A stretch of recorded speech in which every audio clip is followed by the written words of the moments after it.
am a Pete Primeau fan.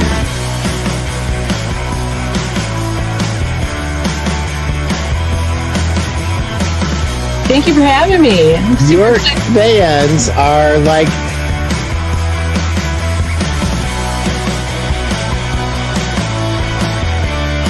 What an honor to be here, Pete. You're a legend. You're a rock star. I'm a legend in my own mind, said my wife.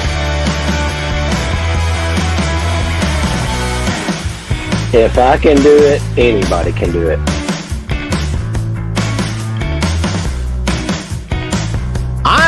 I'm Mr. Selling from the Heart. What's this guy, Larry Levine, going to teach me about selling from the heart? You are one of the most generous and authentic people around. And I think that's why you and your show are so attractive to people.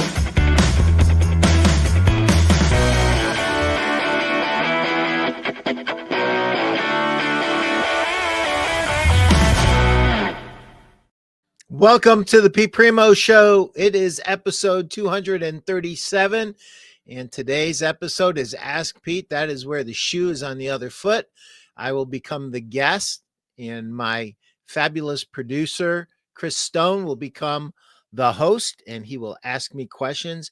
Remember, your questions that are live take precedence over the other questions that have been submitted. So if you have a question about your store, about anything within reason, Chris will he will decide whether or not we show the question, but your question takes precedence. Let's pay the bills really, really quickly. If you haven't bought my book, Sell a Million, what are you waiting for? 101 tips, techniques, strategies to sell another $1 million and to do it more profitably. And that is not a sales book. That's a marketing book. If you want a sales book, I've got a sales book with me and 10 other co-authors, miles and miles of retail selling greatness. It basically covers pretty much everything that I've learned in the last 43 years and that my co-writers have learned also. And there's some really fabulous co-writers in there. Brent Batterman's in there. Chris Tahaney's in there. Justin Trumbo is in there. My friend Jeff Giannakovo is in there. Scott Vaughn is in there. Steve Carnes, you name it. There's a lot of great information. If you're a sales manager and you do a weekly sales meeting, that's 3 years worth of sales meetings in a $20 book. So super easy to read. I wrote it. Has to be easy to read, right? So that's that. It's on Amazon. Both books are on Amazon. Go ahead and grab them and thank me later. Also, I need to thank my friends Steve and Greg at the Mattress Industry Network Group. They do a great job. If you want to learn how to build, market, sell, and succeed in the mattress industry today, things are changing fast. You want to stay up with the changes. If you're a store owner, sometimes you feel all alone. You don't have to feel all alone. There's over 2,500 people in this group. Many of them are store owners. There's some reps in here. There's some VPs of sales. There are some sales pros that work the retail floor. There are owners of manufacturing companies in here. Everybody's in here, and it's a great place to network. Just hit that QR code and join the group. It's 100% free, and you will find that there are answers to the questions, and you can get a lot of experience through other people's experience and not have to make a lot of the mistakes that sometimes we made years ago. So use all the resources that are in that group. Ask questions. Don't be bashful. You'll get out of the group what you put into it. So it's a great group. You should join it. And guys and gals, anybody who wants to sell more mattresses, you need to go to Wingo Coaching Masterclass. It's in Nashville. It's September 28th, 29th, and 30th. Hope I don't get in trouble with Scott and Scott.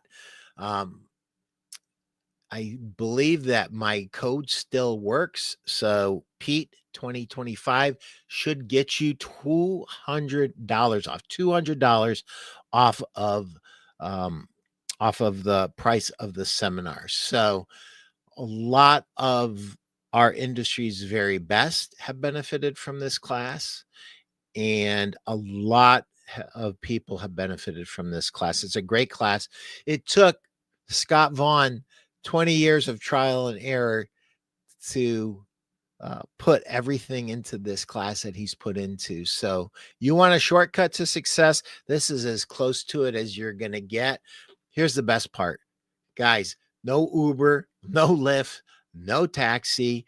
Fly into Nashville airport and go up an escalator and into the hotel, and you're set for the next few days. So it is September 28th, 29th, and 30th. Join me. I would love to see you there. Anybody that's going, please give me a call. Let me know you're coming. 419-560-3169. And yeah, use that discount code, guys. Don't be bashful. That's, that'll buy a few pizzas. So without further ado, let me go to sleep and let my producer do it. Not so fast, Pete. Get that coffee going. It's too early. I didn't even have my lights on. Now you can see me. I look like I've gotten out of witness protection. And so let's let everybody know, because we have some folks that are lurking out there on the live. And so I know it's easy to kind of lean back and let the wisdom of Pete Primeau sort of like lull you into this. But it's this participation time, ladies and gentlemen. And so your questions, if you're watching live, take precedent, as Pete had mentioned. But we got a ton of questions of people that have emailed Pete. And by the way, if you can't make the live show, you're watching this on replay, and you do have a question for Pete, email Pete at peteprimeau.com. Put Ask Pete in the subject line. Pete cobbles those together, and then we have a show like this and make sure that we answer all of the questions. Comments are open, so we'll get yourself on the screen, and we'll be off and running and asking Pete. What do you say, Pete? Should we just jump into the first question? Yeah, let's jump in. Let's go, and then maybe these lurkers will get some guts here and start asking some questions. What do you say? All right. All right, so here is the first question from Confused in Colorado. Pete, I've been following you for a few years now. I'm having a hard time with what you teach about failure, specifically the failure that can help you succeed. Could I ask you to give me 2 specific examples? Whoa, Confused in Colorado is giving you some tasks here, Pete. Here we go. Could I ask you to give me 2 specific examples of failure that helped you succeed? One in your personal life and maybe one in your professional life as well. Yeah, I see that. I'm making notes right now. So, putting you to work early. Here we go. Okay, so we'll do the personal life first. So guys, here's a full confession. I couldn't afford a red convertible, so my midlife crisis was powerlifting. I started powerlifting when I was 41, 42, and I think I quit when I had a back injury, and it was really a genetic thing and not a specific injury when I was 45 or 46. So it was just for a few years. So this is kind of how that whole thing happened. I was looking at some fishing magazines, believe it or not, back when they had magazines on a stand. I don't even know if they do that anymore. Not even in a grocery store, like in a convenience store. I was running in to get a bottle of water or something, and I'm looking at fishing lures, and I see this powerlifting magazine. It looked interesting to me because I was pretty strong as a football player, and I'm a pretty strong guy, and even though I hadn't worked out in a few years, I'm looking at these weights and I'm going, I think I can do that. You know what? I think that if I trained, I could beat these guys. And so that started my powerlifting craziness Really? that I went through. And so um, I had a failure, a huge failure. Um, I bombed out of a contest. And so I think it said, give me two examples. So here's I understand why you have a hard time when I just flippantly say, your failures, um, you will become your successes, and I don't give you all the in between stuff. So maybe answering this, I'll give you some of that in between stuff because it's super important. First of all, failure doesn't equal success. Learning from failure, changing something in your daily habits, changing something in how you execute, and being better than you were and being more aware um, leads to success. So here's the epic failure. And I could take half an hour on this, but I'm not. I'm going to do this example in 2 to 3 minutes, and I'm leaving out a lot of stuff. So it was in Laughlin, Nevada. Okay. So I flew into Vegas. I rented a car. I drove to Laughlin, Nevada by myself. And I used a bench shirt for the first or second time in my career. And I bombed out. And it was really unusual because barely anybody would help. I'm not a big asker of help, but I was asking people and they were basically walking away from me because I didn't have a team.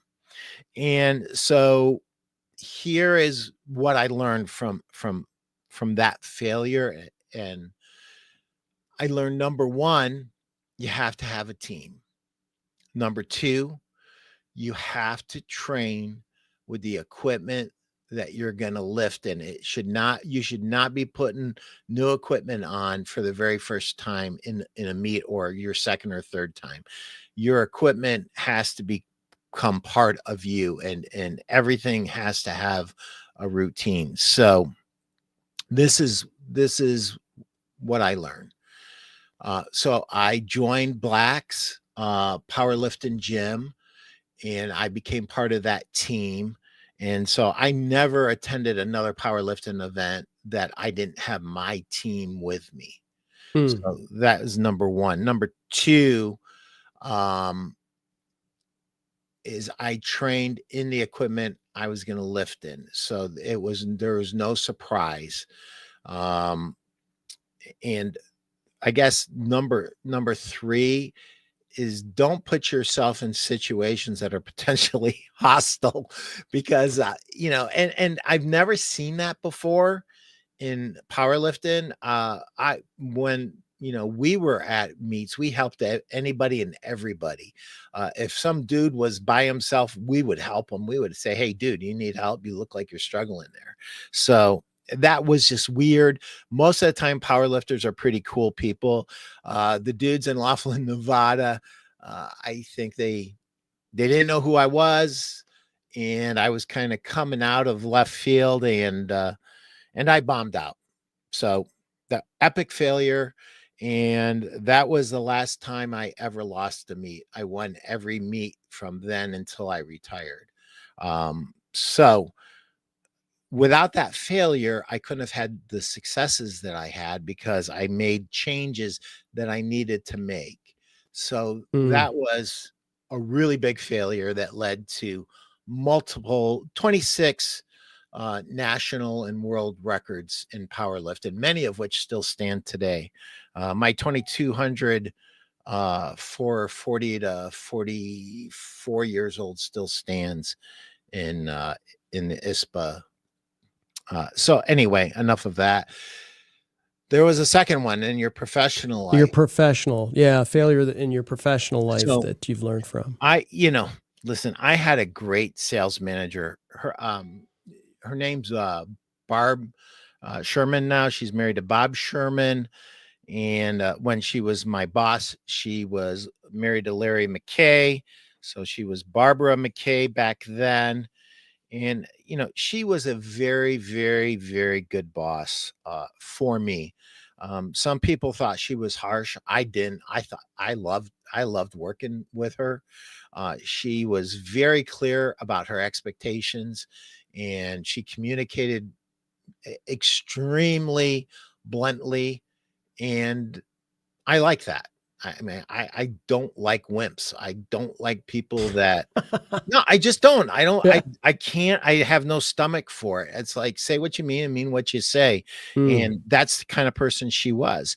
So I was going after this really large chain of mattress stores, and I was probably too wet behind the ears. I was only a rep for about a year and a half when I went after this chain, and we ended up losing it. And when we asked what we could have done better, the owner was really a cool cat. And he said, Pete came here like every week, and he spent hours and hours with me asking what was important.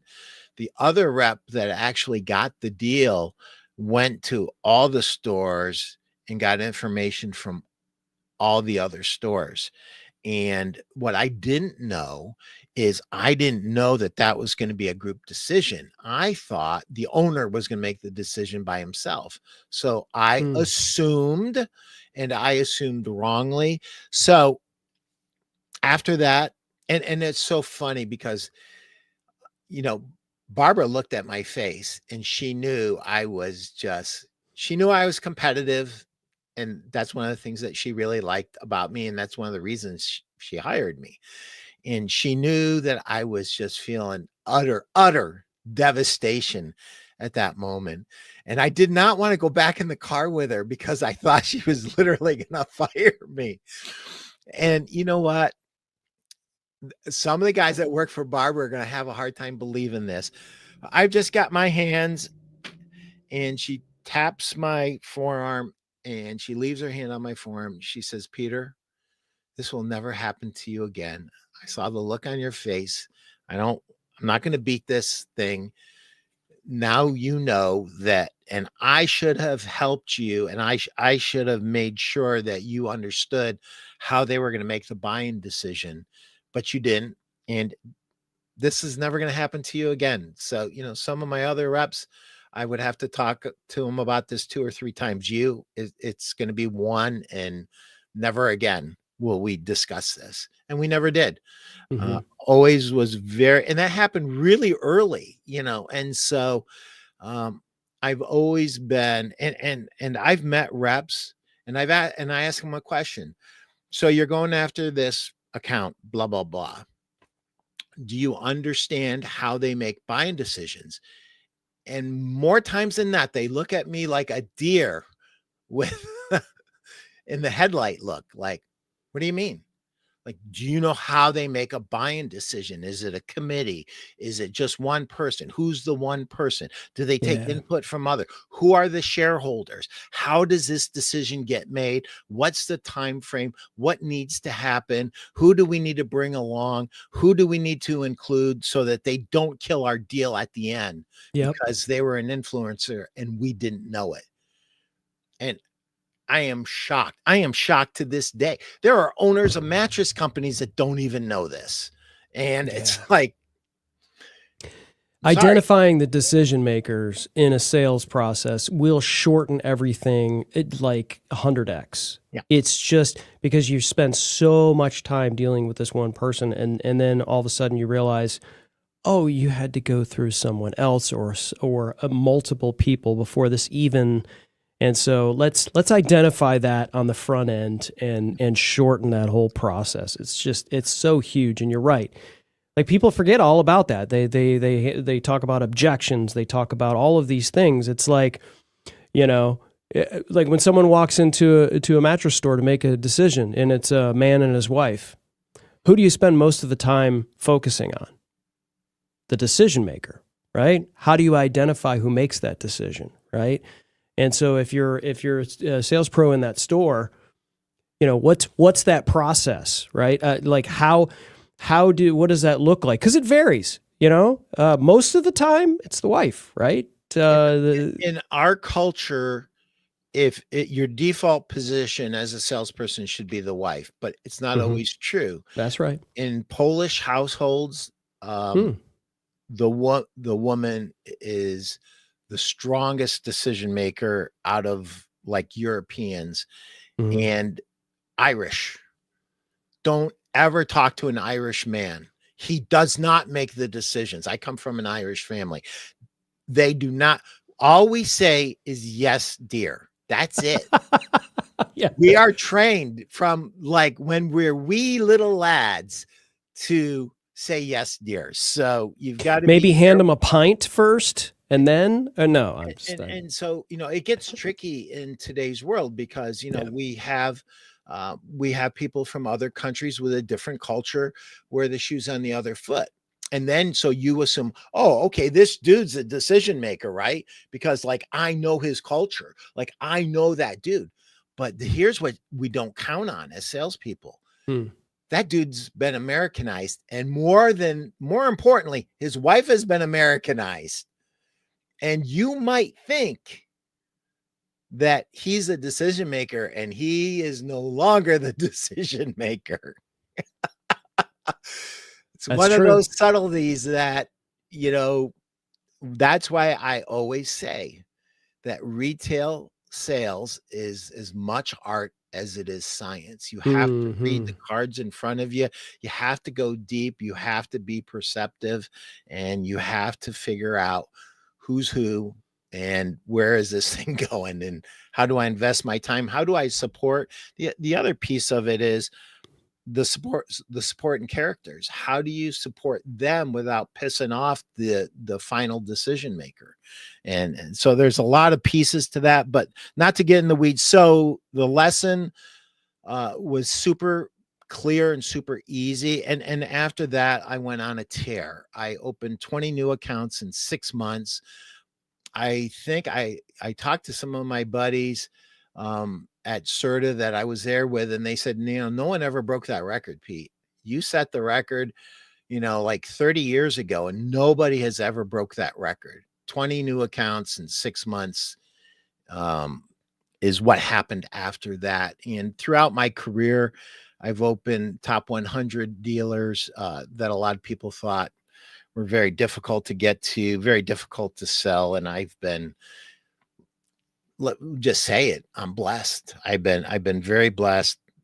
Do I work hard? Yeah, I work hard. There's a lot of dudes and dudettes that work hard, but I'm blessed. So part of being blessed is being aware. And this is the whole secret about this failure and success stuff. Self-awareness. You have to be self-aware. You have to have a brain and a heart that is open to changing. There you go. Two things. Mindset. Have them both, a brain and a heart that is open to changing. And if you're open to changing and becoming better, you will take your failures and you will turn them into successes. I love that, and that was sort of my follow up, and we're gonna close this part out because we've got some legends that are in the chat asking questions. But what I heard you talk about here in this answer from a personal and professional standpoint, Pete, was you had the mindset that you wanted to learn from whatever that failure is and get better. If everything goes well for you, I don't know how you can get better, right? This is how it works. It's like, just to use a weight training analogy, your muscles break down. You are actually, putting them through that stress, and the fibers are breaking so that they can build and be stronger. It's so much of that has to be in your mindset. Listen, I'm going through this really tough time.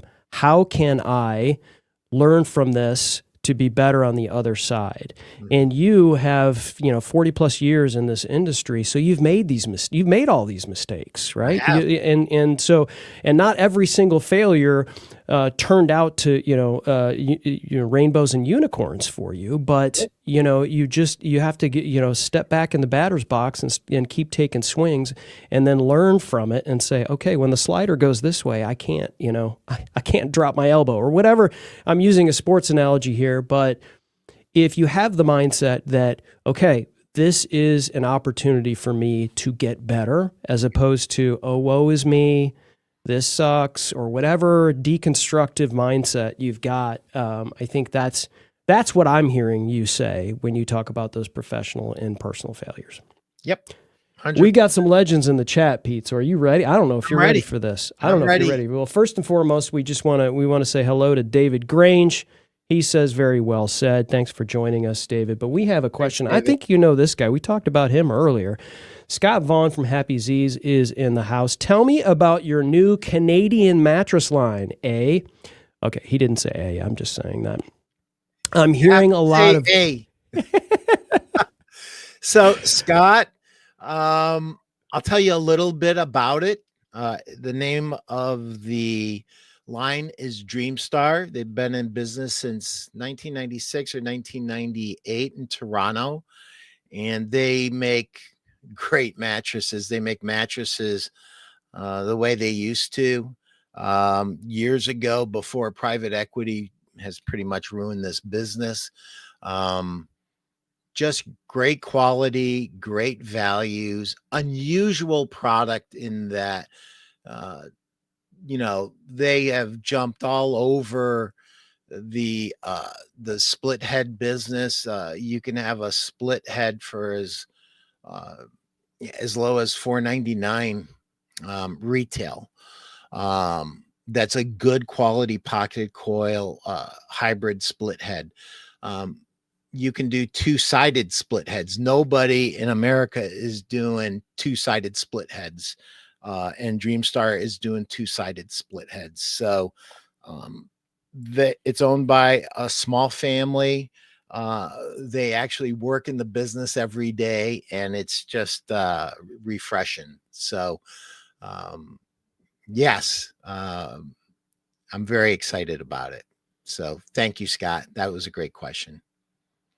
All right. And off of one legend onto another. It could be either RJ or Tara, but I have a feeling that it is Vernon. Pete, with as much as you pour into helping others, what's the one indulgence or treat you make sure you give yourself? I love this one.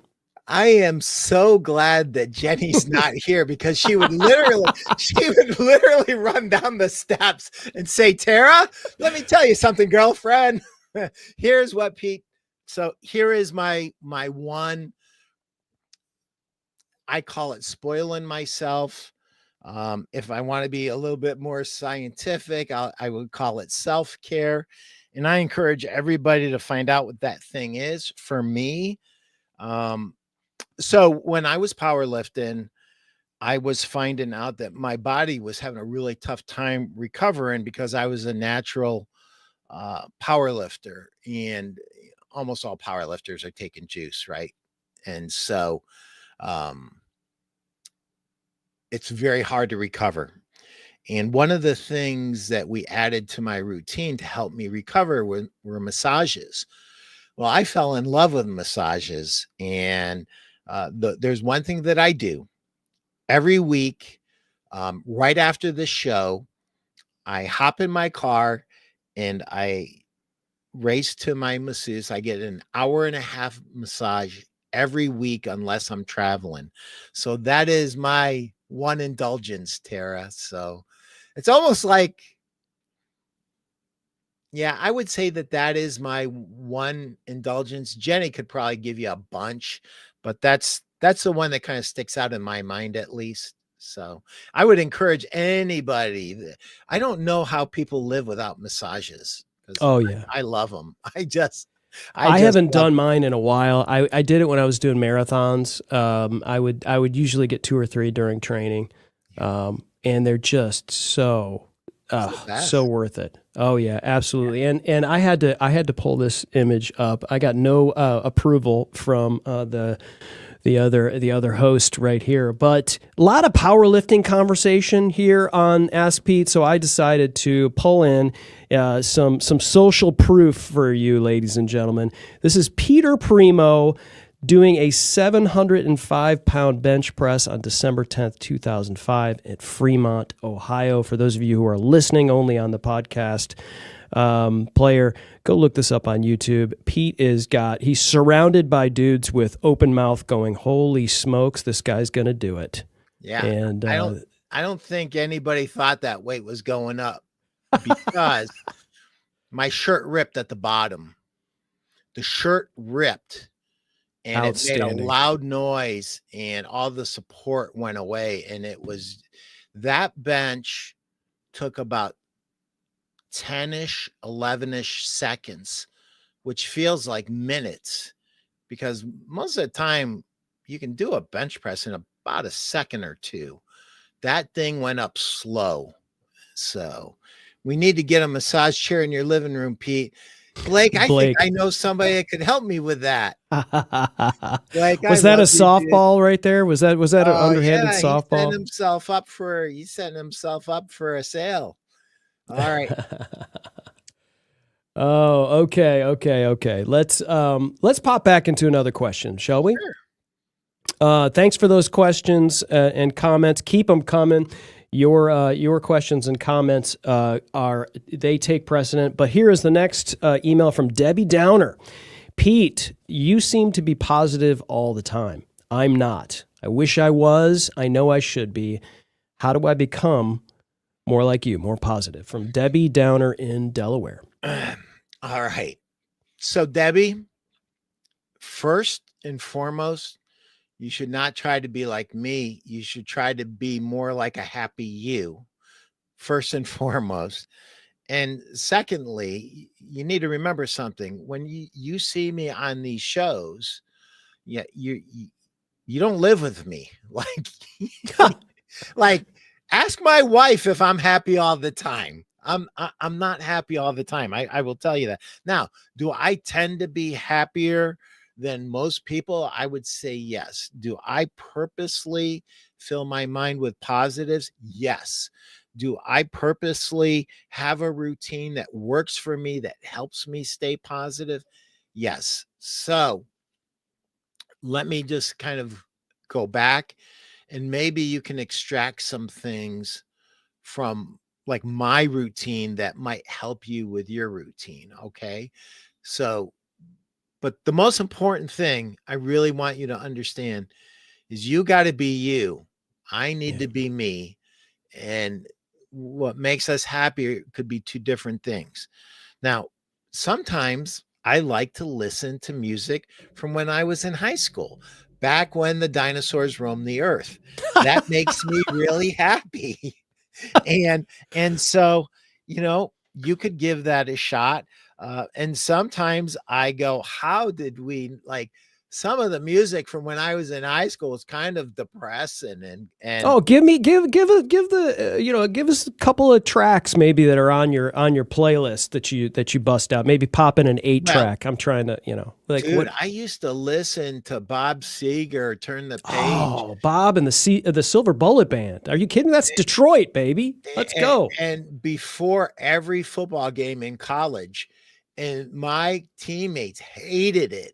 And they were scared to death of me. It's the only reason I got away with it. I was, a 2-time All-American in college. I was very blessed, very lucky.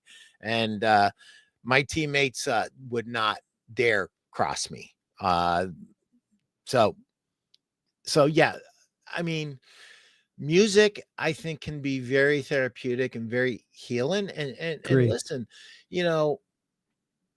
you shouldn't look at if you look at Tony Robbins, right? You see this persona and he's like hyped up and he's jacked up and that's great to be like that sometime, but I'm not like that when I'm with clients. I'm really quiet. I listen. I ask lots of questions.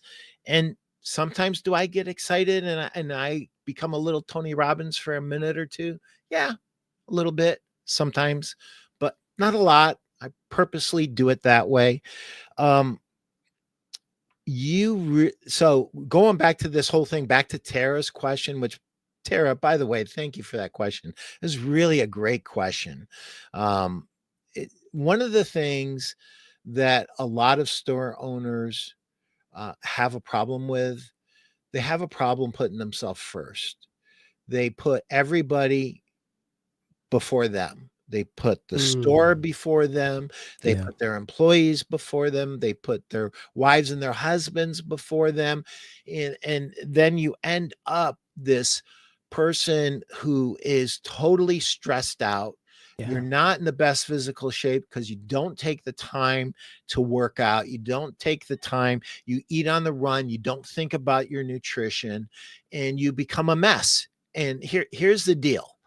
I heard that when I heard this, I disagreed with it, and I fought it, and I wrestled with it, and I prayed about it, and I came to the place, and I don't even know who said it.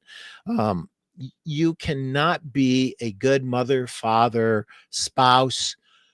You are no good to your customers. You are no good to the companies that you work for unless you are healthy and happy. So you need to make yourself happy and healthy first.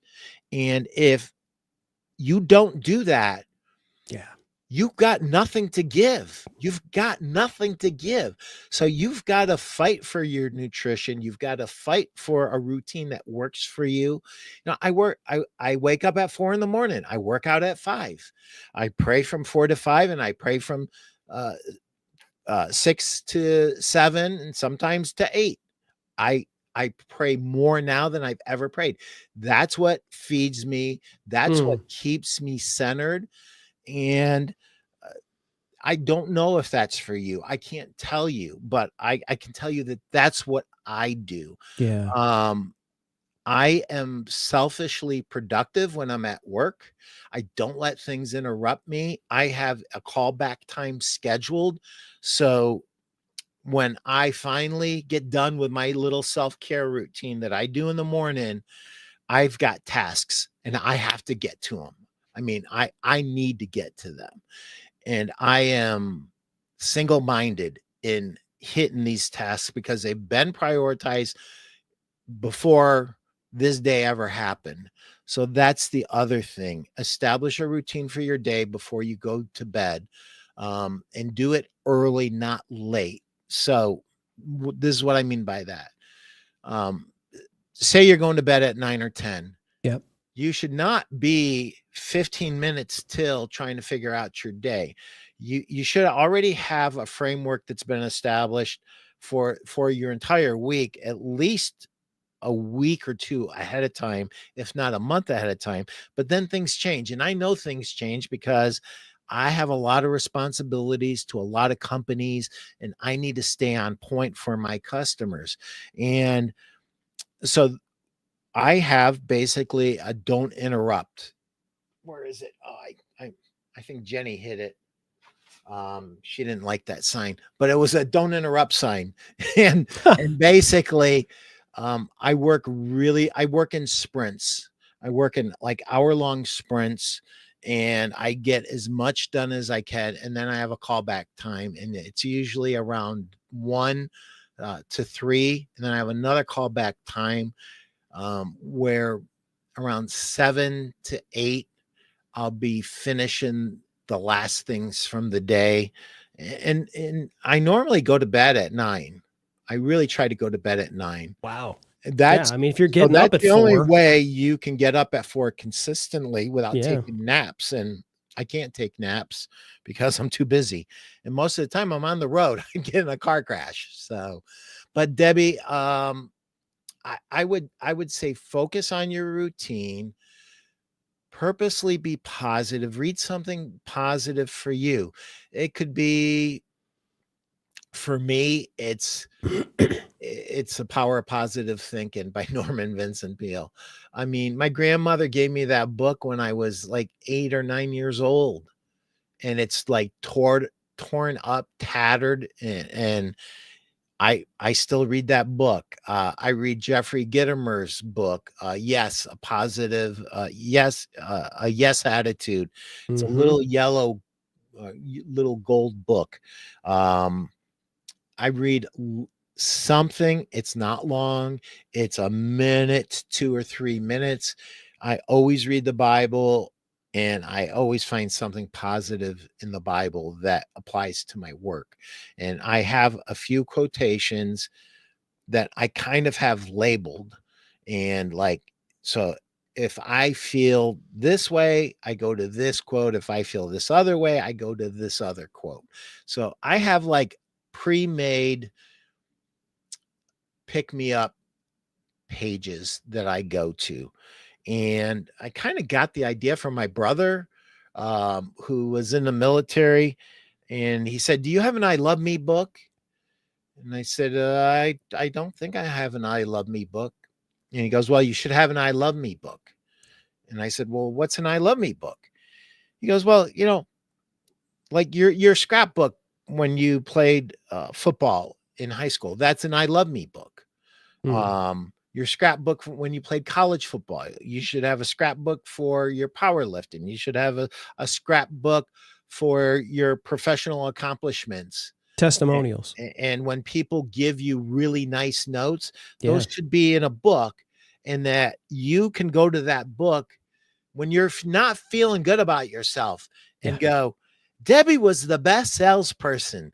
Debbie was awesome. Debbie really cares about me. Debbie was the best." And you read that stuff and you start internalizing those positives. And then you go, you know what? I'm being a baby here, and I just need to get my head out of my what and get going. So an I Love Me book of sorts, I think, helps really focus in on the self-care. Ask yourself some tough questions. Are you in good? You don't have to be a marathon elite athlete. But I will tell you this, if you've never run a marathon, you should run one marathon in your life. Almost everybody's physically capable of doing it.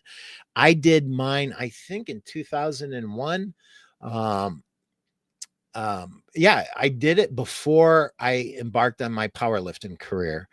And it's something everybody should do. You can So many lessons in There's so many training for a lessons marathon. about setting a goal, about having a routine, about having discipline and adjusting, because you're going to get some kind of an injury, whether it's minor or mental fatigue. You're going to get something.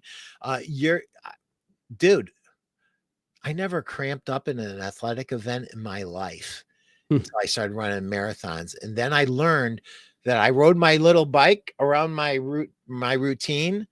See, I was one of these guys that I never want to leave anything to chance. So I literally would run a marathon before a marathon, which I don't recommend that. You don't need to do it. But I learned that I really did need more water than I thought. And so I started planting bottles so I wouldn't cramp up. I started putting more stuff in them. Yep. I started including like little pieces of chopped up fruit that I could like literally eat on the way. And you learn how you learn so many lessons. So if you haven't run a marathon, start with a half marathon. Not just lessons for running a marathon. Right? You're all of these things, you're creating things for yourself, knowing like you're planning ahead. You're doing all of these things like, I know I need more water. So what can I do? Okay. I'm planting water bottles because I know I would need more, more here at mile 16. I would need more here. Like all those things, you could just apply that to virtually anything in your personal life, in your professional life. And when you're talking about these, kind of like affirmations and like looking at the I Love You book, my mind goes to, I don't even remember this old Saturday Night Live skit with Al Franken when he was Stuart Smalley, and he'd look in the mirror and he'd say, "You're good enough, smart enough, and gosh darn it, people love you." That reminded me of that. But Pete, going back to what you said, and we've got some questions that are coming in hot on the chat. We want to get to those. Here's what I think about in terms of self-care for those that are, again, back there at, your sales pros on the floor, your owners who are, dealing with customers, dealing with clients, whomever.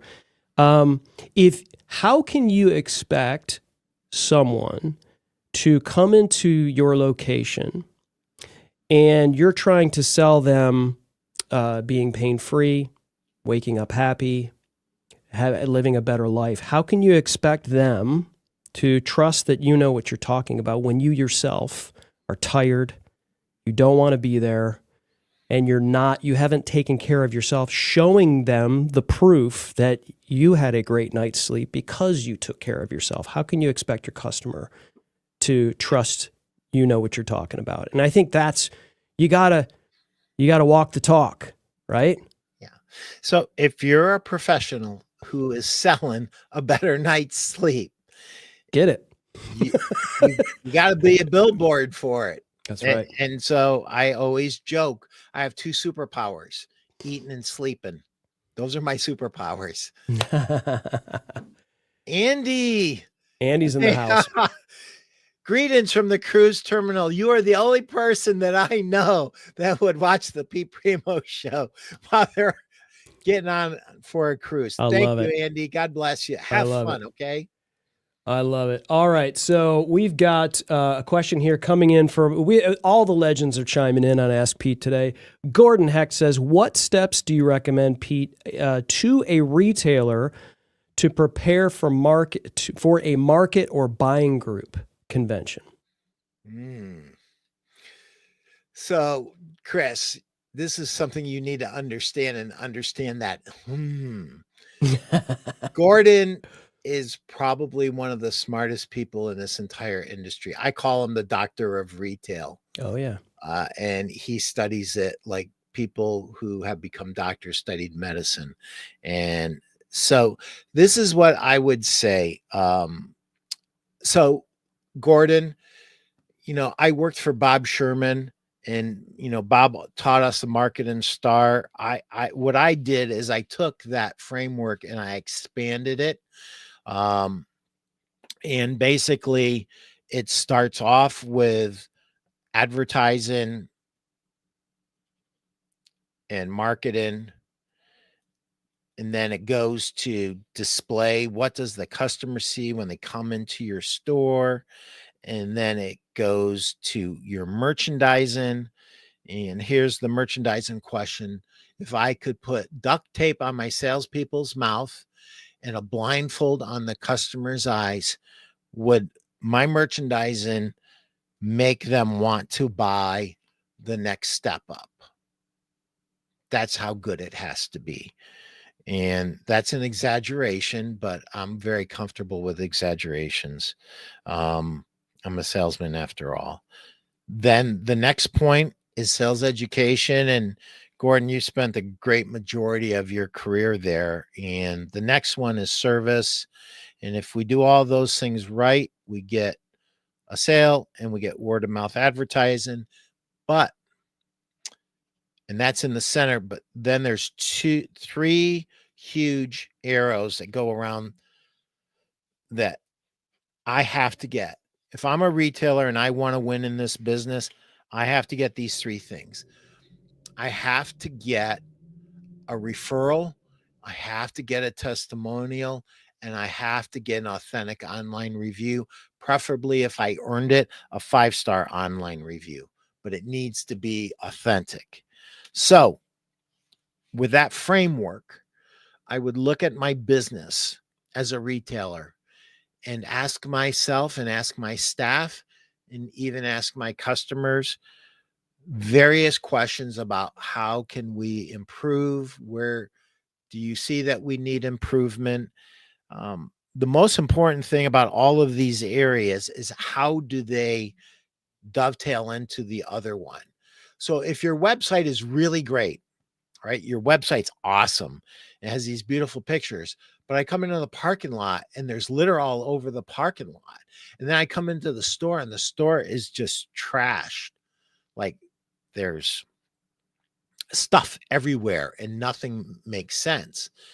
By the way, that's what I came up with. It's based on Bob Sherman's marketing star that he stole from the Circle of Business from Sealy, which I've been trying to get my hands on an original one. I saw it years ago, but that's my framework for doing business. And if you look at each of those areas and you're very critical. You will have a list of things that you need to shop for at a market, shop for at a buying group convention. And sometimes it's not merchandise. Now, there's only one part of this whole thing that's merchandise. And that's where 90% of all retailers mess up. We're always chasing that shiny new merchandise. How are you going to advertise it? How are you going to market it? How are you going to display it? How are you going to train it? Because if you don't train the right merchandise with the right sales story, with the right consumer, and match those things up and find the proper fit for a customer, all is for nothing. If we do a good job with our marketing, do a good job with our displays, the merchandising makes sense. We've trained our salespeople and worked with our salespeople and have ongoing education and a feedback loop, communication loop with our salespeople so that they can come to us in management and ask us anything because they're comfortable with us, because we always talk about how do we get better? How do we make this sale? When I'm at Happy Z's, these guys are coaching each other during the sale. I have never, ever in my life.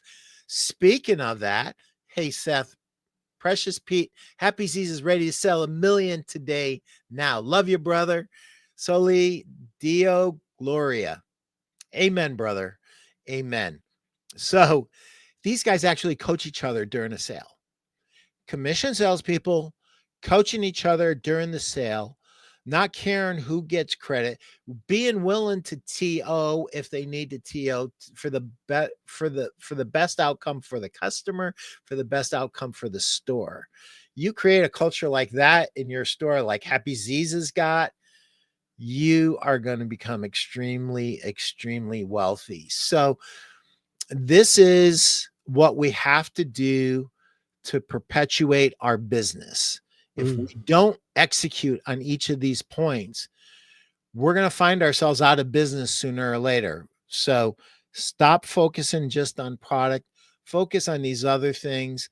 You know, if there's one thing that I've learned from Scott Vaughn and Jordan Vaughn is that attitude is king. Attitude is king. You walk into their store, you don't want to leave.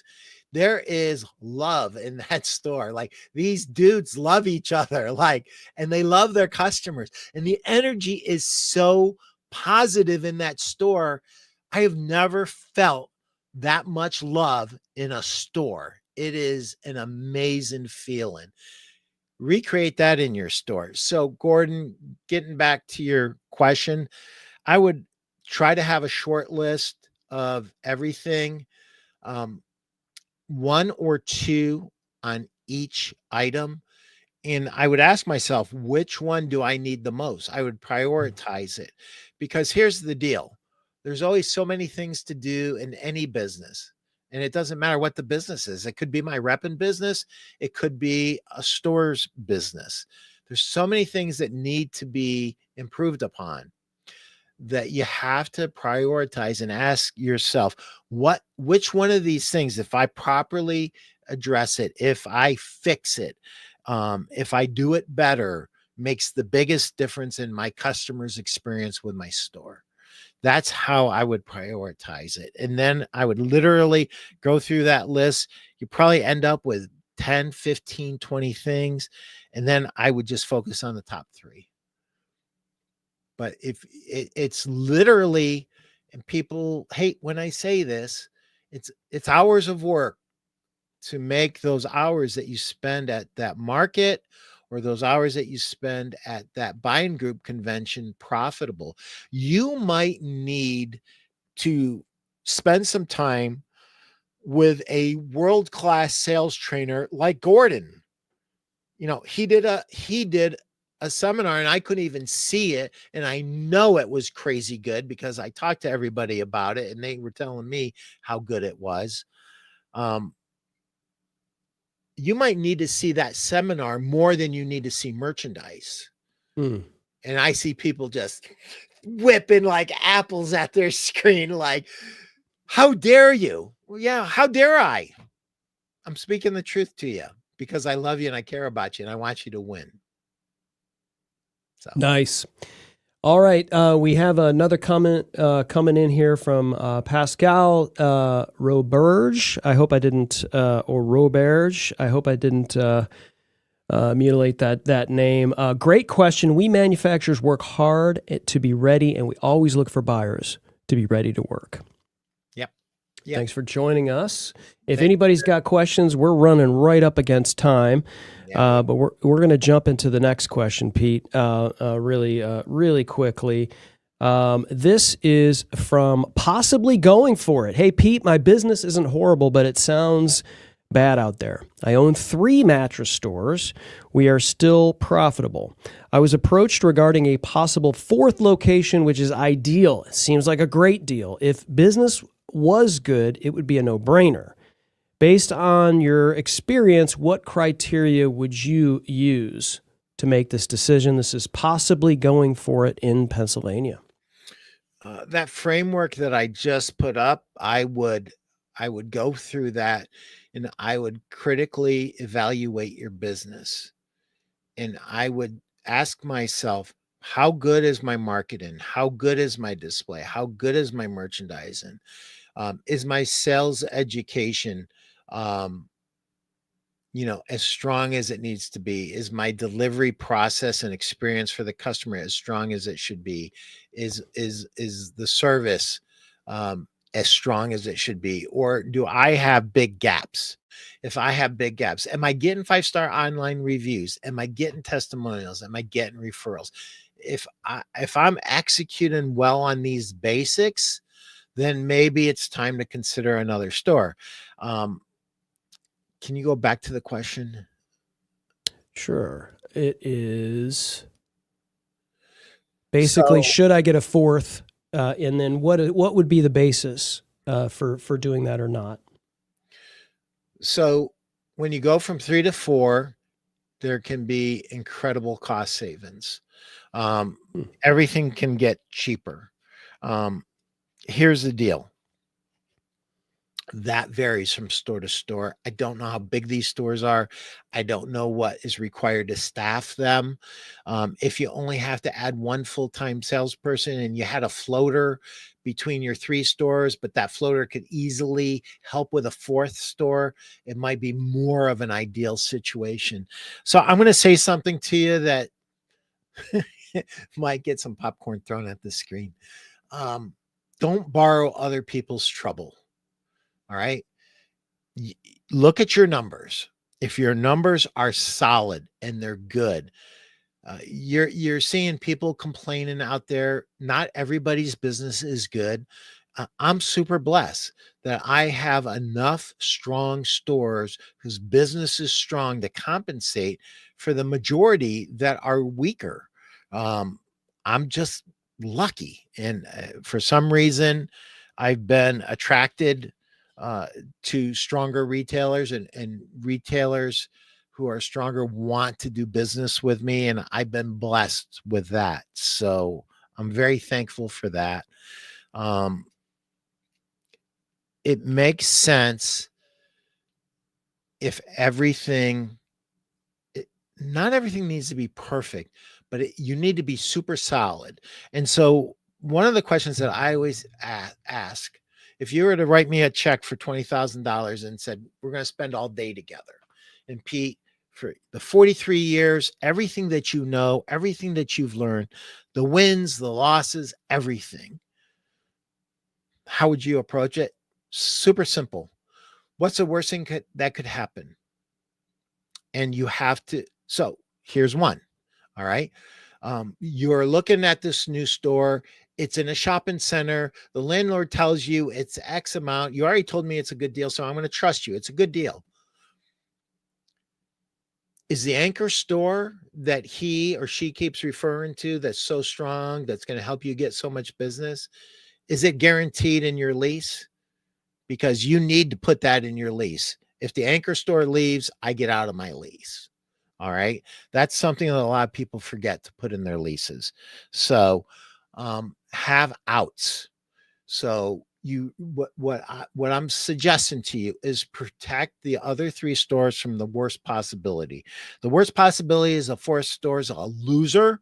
It doesn't get traction and it drags the other ones down, and your 4 stores collectively are not profitable.